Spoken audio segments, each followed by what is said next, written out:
আসসালামু আলাইকুম। কেমন আছো সবাই? বসো। সবাই দুপুরে খাওয়া দাওয়া করছো? পরীক্ষা চলতেছে কেমন? পরীক্ষা ভালো হচ্ছে? আমরা আজকে আমাদের পরবর্তী বিষয় নবম শ্রেণীর আকাইদ ফিকহ নিয়ে আলোচনা করব। আলোচনা করতে পরীক্ষার জন্য পড়ার জন্য তোমাদেরকে স্পেশাল সাজেশন দেওয়া হবে কেমন? এই সাজেশনটা ভালো করে লেখাপড়া করবে, আশা করি পরীক্ষা কমন পাওয়ার সম্ভাবনা আছে। কথা বুঝে আসছে?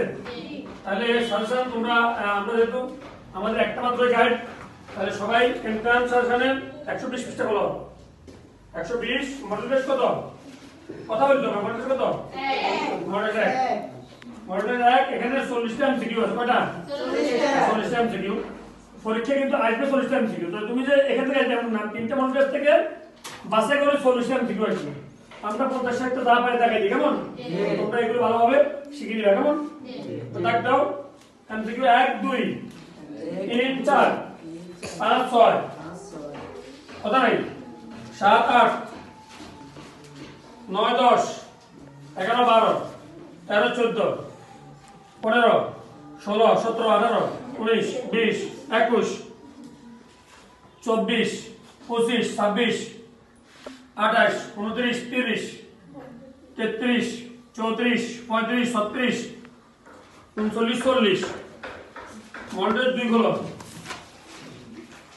মডেল 2 থেকে তাকাও 2 3 4 6 7 9 10 11 12 13 14 22 26 28 30 32 36 37 40 এরপরে মডেল টেস্ট 3 থেকে তাকাও 1 2 3 5 7 8 11 12 14 15 17 18 19 20 21 25 26 28 30 33 35 36 এরপর আসো এই আমাদের এমসিকিউ শেষ কেমন? এখন আসো প্রশ্ন হচ্ছে আমাদের বিভাগ আছে এখানে খ বিভাগ, ক বিভাগ, খ বিভাগ, ঘ বিভাগ, ঘ বিভাগ, ম বিভাগ, চ বিভাগ কেমন? তাহলে খ বিভাগ থেকে তোমরা মডেল টেস্ট 1 2 নাম্বার শিখবা। কথা মন না বিয়ে বলতে কি বুঝো কেমন? এবং মডেল টেস্ট 2 এর 2 নাম্বার শিখবা। এই দুটো প্রশ্ন কেমন? এরপরে গ বিভাগে দুটো প্রশ্নের উত্তর দিতে হবে। তো এই দুটো প্রশ্নের জন্য গ বিভাগের মডেল টেস্ট 1 এর 7 এবং 6 7 এবং কি 6 আর মডেল টেস্ট 2 এর 1 নাম্বার। মডেল টেস্ট 2 কত? 1 নাম্বার শিখবা কেমন? এরপর আসো গ বিভাগ, গড়ের গ বিভাগ থেকে প্রশ্ন তুলতে হবে একটা মডেল 1 এর 7 নাম্বার শিখবা। মডেল 1 এর 7 নাম্বার এবং এই মডেল 2 এর 8 নাম্বার শিখবা। এবার আসো উম বিভাগ হলো 8 লাখ কি 8 লাখের মডেল 1 এর 9 নাম্বার। মডেল 1 এর 9 নাম্বার শিখবা। আর মডেল 2 এর 9 নাম্বার শিখিও। দুটো মধ্যে আশা করি একটা আসবে, ঠিক আছে? এরপর আসো চ ইলমুল ফিকহ ও উসুল ফিকহের ইতিহাস কেমন?